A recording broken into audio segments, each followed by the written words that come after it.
अस्सलाम वालेकुम। मैंने देखा है जब इंसान चारों जानिब से अकेला हो जाता है फिर अल्लाह उसे थाम लेता है।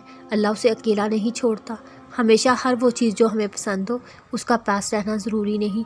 कभी वो कुछ हमारी मनपसंद चीज़ों से दूर कर देता है, कभी कुछ नए रास्ते दिखाता है।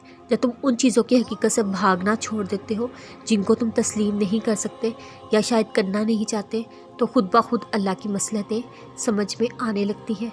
क्योंकि इंसान तब तक ही भागता है जब तक वो किसी चीज़ की हकीकत को देखना नहीं चाहता, उसको समझना नहीं चाहता।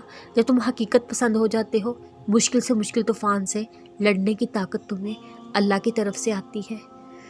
अल्लाह दुआएं बहुत तरतीब से कबूल करता है सादिया, लेकिन कब अम्मी? अब तो मैं हिम्मत खोने लगी हूँ, अब तो मेरा सब्र भी जवाब देने लगा है।